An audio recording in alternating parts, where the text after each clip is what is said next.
Além do véu, Jesus no Santíssimo em Hebreus e cheque-mate no juízo investigativo, parte 3.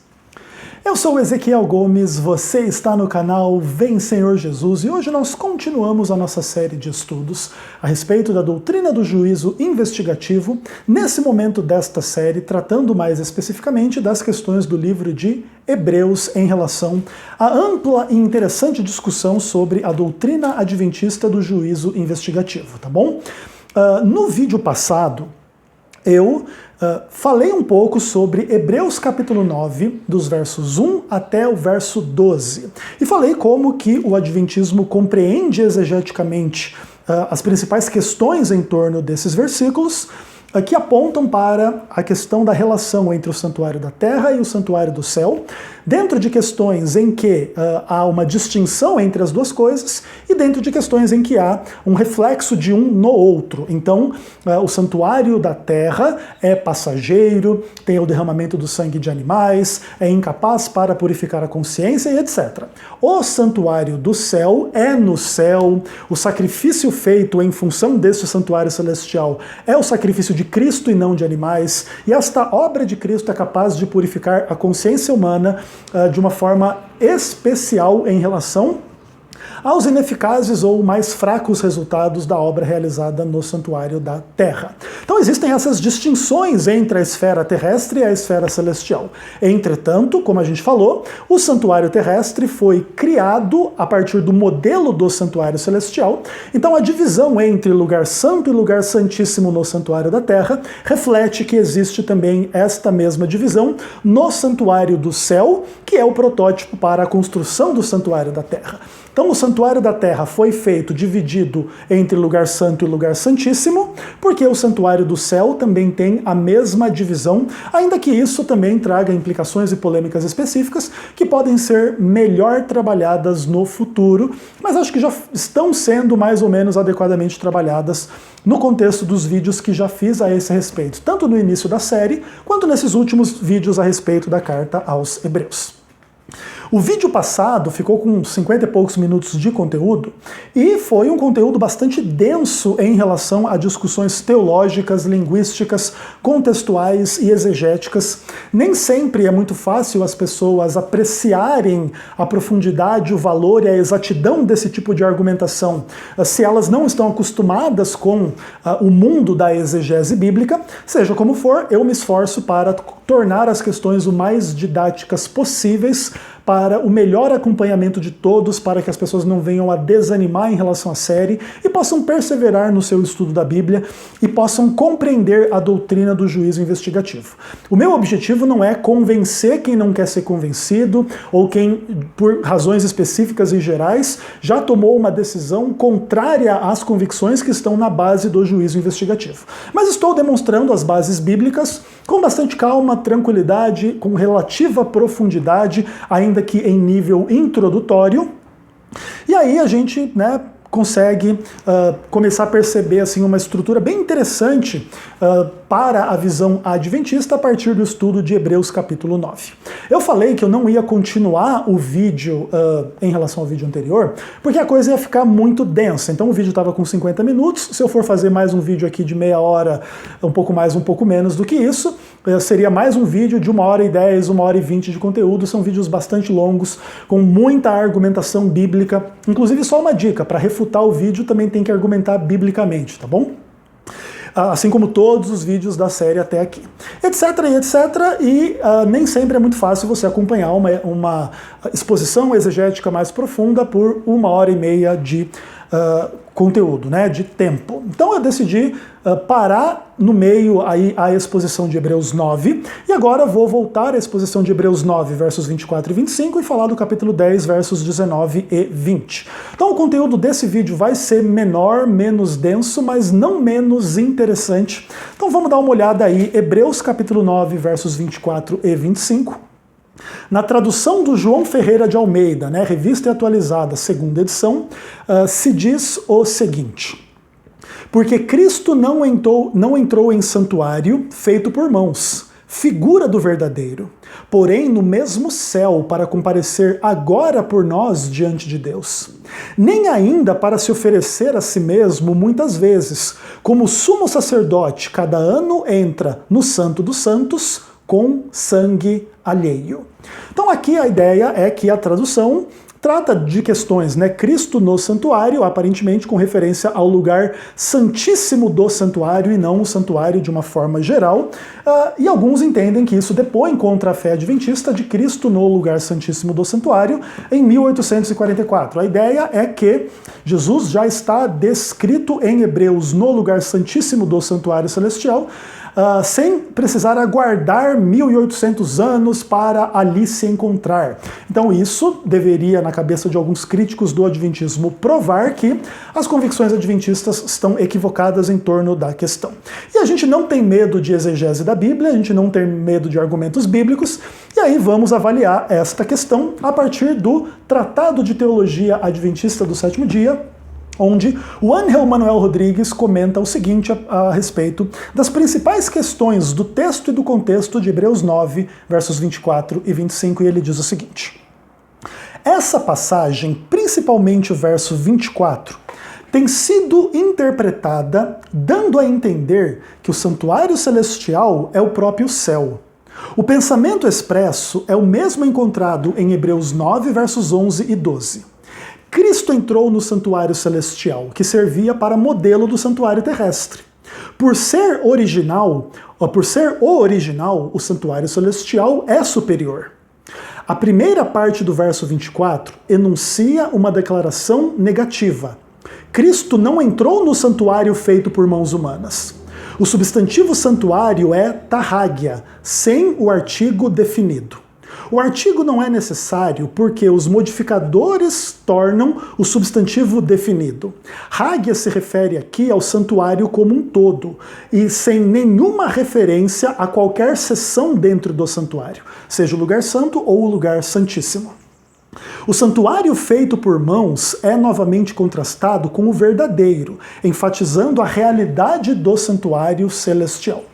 Muitas vezes, quando o autor de Hebreus, acho que 2 ou 3 vezes durante a carta, ele coloca, Cristo entrou no próprio céu, Cristo foi ao céu, o trono da majestade que se encontra no céu. Algumas pessoas tentam esvaziar o céu de uma estrutura em forma de santuário para colocar o céu dentro de uma forma assim meio geral. Então, quando se fala do santuário celestial, está se falando do céu, e o céu é um lugar onde não há tempo e espaço, um lugar intangível. Então não existem estruturas geográficas, posicionamentos geográficos, o trono à direita ou à esquerda, ou o lugar santo ou o lugar santíssimo, ou esses tipos de dinâmica que seriam melhor compreendidas a partir de um paradigma da criação, de um grande templo, como uma igreja ou como o santuário do antigo Israel, tá bom?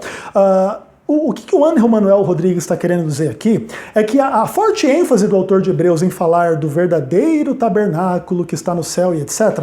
é justamente uma forma de prevenir este esvaziamento da realidade do santuário celestial por ele ser celestial. As pessoas não estão autorizadas a pegar a linguagem bíblica e inferir sobre ela que o céu não tem tempo e espaço, então não existe santuário no céu, então quando se fala do santuário celestial é uma metáfora que não corresponde a nada na realidade, porque lá não tem lugar santo, nem santíssimo, nem direita, nem esquerda, nem passado, nem presente, nem futuro, porque tudo é eterno, etéreo, e não tem matéria, e não tem tempo, e não tem espaço. Essas inferências que algumas pessoas fazem, especialmente a partir de uma mentalidade bem grega, que além de fundamentar essa intangibilidade do céu, fundamenta noções extrabíblicas e antibíblicas de imortalidade da alma e etc., é uma leitura de uma influência helenista sobre a palavra de Deus, que não corresponde à exegese bíblica diretamente falando, e aí o Ángel Manuel Rodrigues está fazendo a argumentação. Olha, toda a linguagem do autor de Hebreus para falar do Hágia, do lugar santo, refere-se ao santuário celestial como um todo, sem especificamente designar o lugar santo ou santíssimo do santuário no céu, cuja cópia era o santuário da terra, que estava dividido em lugar santo e lugar santíssimo. É importante a gente sempre repetir, porque as pessoas precisam entender que a convicção adventista de que existe um santuário celestial e de que ele está dividido em lugar santo e lugar santíssimo é uma convicção bíblica construída sobre a clara linguagem da palavra de Deus. A única forma de você tentar dizer o contrário é espiritualizar. É você colocar de alguma forma metafórica as questões. E aí a Bíblia diz que tem santuário, mas não tem santuário. A Bíblia diz que Deus tem rosto, mas Deus não tem rosto. A Bíblia diz que Deus é tal coisa, mas Deus não é tal coisa, etc. E daqui a pouco, né, a Bíblia já não é mais exatamente a verdade, que você está fazendo a leitura muito literal. Porque a leitura verdadeira é você ler o texto, negar o texto, nunca mais voltar para o texto e acusar quem está tratando com o texto de balabarismo. É muito interessante como que funciona a psicologia da heresia, né? Seja como for, bastante interessante aqui a argumentação do Ángel Manuel Rodrigues. Aí ele continua dizendo o seguinte: de acordo com Hebreus, Cristo não entrou em santuário inferior, mas ele entrou no mesmo céu. Aqui o santuário e o céu não são equiparados. A primeira parte do verso 24, Hágia, se refere a ambos os santuários, um que é a cópia, outro que é o verdadeiro. O autor parece ter usado o céu por razões estilísticas, para evitar usar o termo Hágia, santuário, novamente, e num esforço para ser breve e deslocar-se para o segundo ponto do argumento, onde ele omite a palavra santuário. Então, a ideia aqui é que o termo céu vai significar o santuário do céu, mas ele não quer ficar repetindo a palavra santuário o tempo todo, então ele contrasta, né, o santuário da terra com o mesmo céu, o próprio céu onde Cristo entrou. Naturalmente, a ideia implícita ali é que há um santuário no céu, e nesse céu e no seu santuário, Cristo entrou. E para evitar essa redundância que você percebe na minha fala, o autor de Hebreus passa por cima do termo santuário e diz que Jesus entrou no próprio céu. Mas naturalmente não faria nenhum sentido ele negar a realidade do santuário celestial, para o qual o texto da carta aos Hebreus aponta muitas vezes, falando do verdadeiro tabernáculo que não foi o homem que erigiu, mas que foi o Senhor que erigiu. Agora ele vai dizer o quê? Agora não existe santuário porque tudo é um céu intangível e metafórico. Não faz nenhum sentido esta importação da mentalidade helenista e grega para essa discussão. O Ángel Manuel Rodrigues continua: o contexto ajuda a identificar o que foi omitido. Cristo entrou no santuário que está no céu. No Antigo Testamento, o céu é usado para designar a habitação celestial de Deus. Por isto, visto que o santuário de Deus está no céu, o próprio uso do termo véu para se referir a ele, sem fazer do próprio céu o santuário de Deus. Essa não é uma interpretação excêntrica da passagem, mas o autor a afirmou anteriormente. Ele também concorda com a concepção de Hebreus de que o santuário celestial é o verdadeiro. No verso 25, Hágia designa o santuário terrestre.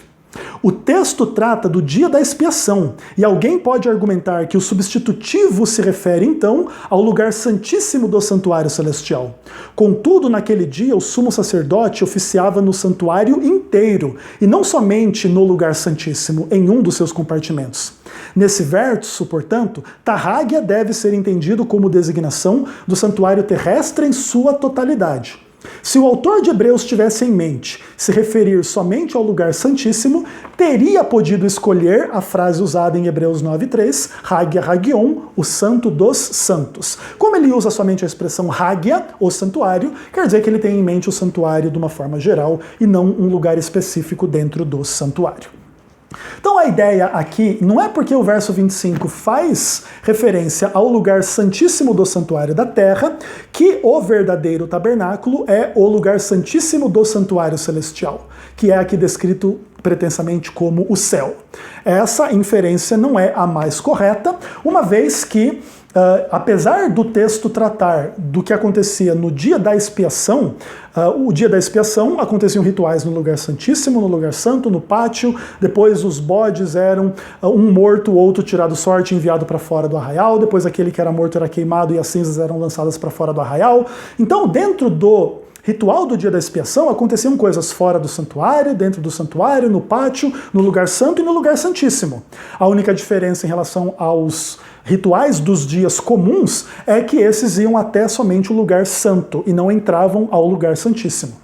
Ok? Mas seja como for, a referência ao lugar santíssimo não coloca especificamente que Cristo está retratado em Hebreus aqui nesse caso, no lugar santíssimo do santuário celestial. O texto diz claramente, né? Cristo não entrou no santuário feito por mãos, mas ele entrou no próprio céu, ou seja, no próprio santuário, de uma forma geral, não aqui tendo visto as suas divisões, o santuário celestial que está no céu, tá bom?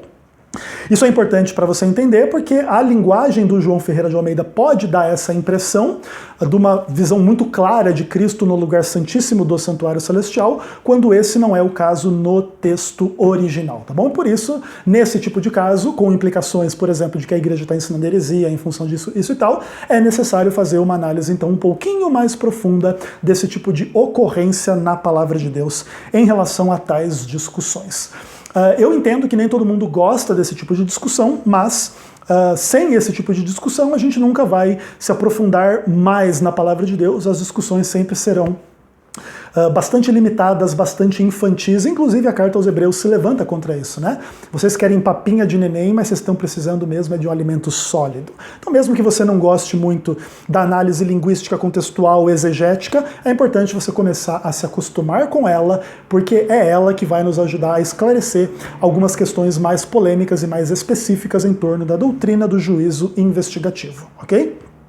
Inclusive é por isso que a gente tem feito uma introdução e uma visão geral a respeito da exegese de Daniel 8, da exegese de Levítico 16, e agora estamos fazendo uma ampla consideração exegética da carta aos Hebreus, especialmente agora. Vamos tratar do capítulo 10, versos 19 e 20, onde na tradução João Ferreira de Almeida, Revista Atualizada, segunda edição, se diz o seguinte: tendo, pois, irmãos, intrepidez para entrar no Santo dos Santos, pelo sangue de Jesus, pelo novo e vivo caminho que ele nos consagrou pelo véu, isto é, pela sua carne, tendo grande sacerdote sobre a casa de Deus, aproximemo-nos com sincero coração, em plena certeza de fé.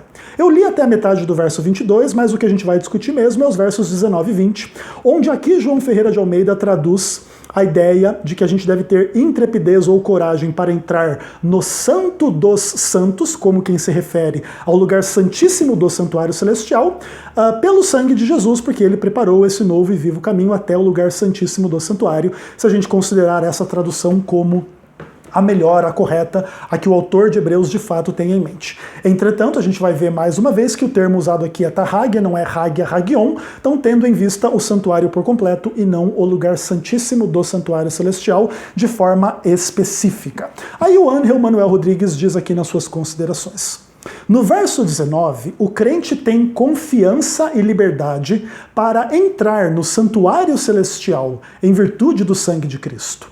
Tahagia não aponta para nenhuma seção específica do santuário celestial, mas para o próprio santuário de uma forma geral. Cristo ali entrou e pela virtude da sua morte e ressurreição temos acesso ao santuário. No verso 20, o véu do templo parece ser equiparado à carne de Cristo, pelo novo e vivo caminho que ele nos consagrou pelo véu, isto é, pela sua carne. O termo isto é, tut estin em grego, é usado com frequência em Hebreus para explicar o substantivo imediatamente anterior.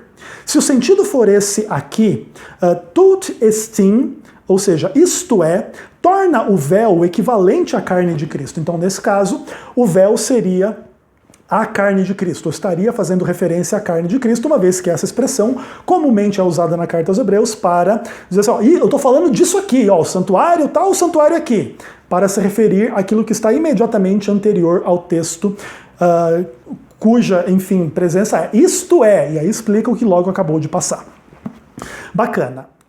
Aí o que acontece? O Ángel Manuel Rodrigues, lidando com esta implicação de que o véu significaria a carne de Cristo, diz o seguinte: se esse for o sentido aqui, essa é a interpretação que cria problemas e torna-se insustentável. Opa, interessante. Ele vai dizer, apesar dessa ser uma possível interpretação, se a gente começa a levar ela a sério, a gente começa a perceber que ela tem alguns problemas até se tornar insustentável. E aí qual que é a explicação dele?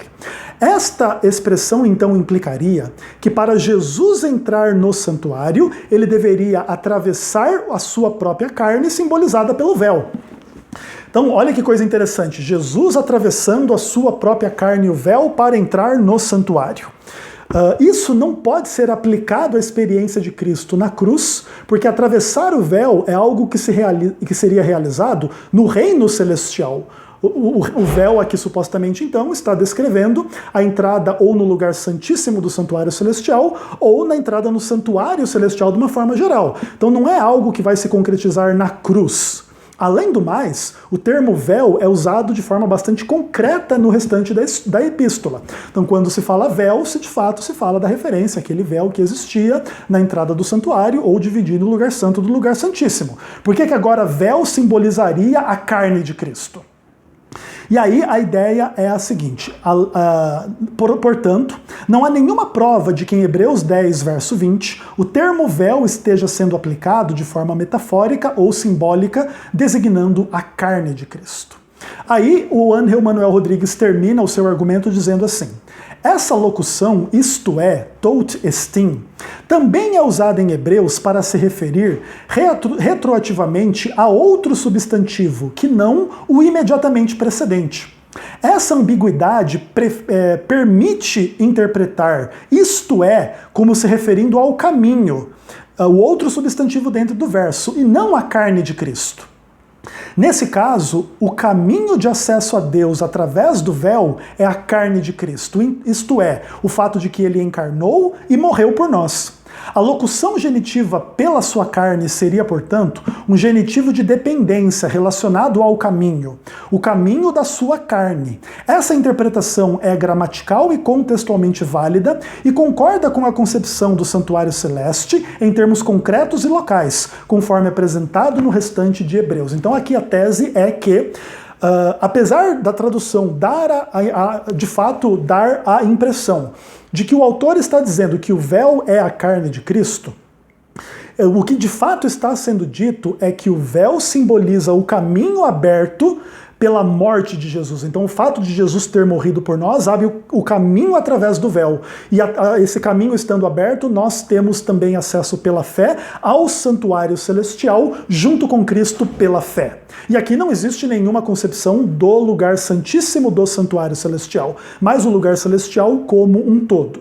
Isso inclui o lugar santíssimo, mas não se foca unicamente no lugar santíssimo. E há algumas implicações interessantes disso para a doutrina do juízo investigativo. Então, aqui restam terminadas as considerações exegéticas sobre os principais textos usados contra a fé adventista para colocar Cristo no lugar santíssimo do santuário, traduzindo o termo Tahagia ou Hagia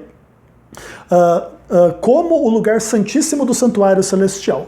Todas essas passagens foram melhor entendidas quando esse termo faz referência ao santuário celestial como um todo, e não somente ao lugar santíssimo, de maneira que não resta nenhuma dúvida que Cristo entrou no santuário celestial logo após a sua ascensão, mas resta ainda uma discussão sobre a sua dinâmica interna dentro do santuário, e em que pontos e em que momentos ele é retratado, estando no lugar santo ou no lugar santíssimo do santuário celestial. E por que a gente vai e deve fazer opções por compreender que nessa fase da história ou nesta fase teológica Cristo está no lugar santo como sacerdote e nesta outra Cristo está no lugar santíssimo como sumo sacerdote. A gente vai precisar olhar com mais detalhes em relação a essas questões e a gente fez a análise mais ou menos exegética aí de todos esses textos, simplesmente para corroborar aquilo que vem a seguir em termos das conclusões das implicações dessas análises para a doutrina do juízo investigativo. Seja como for,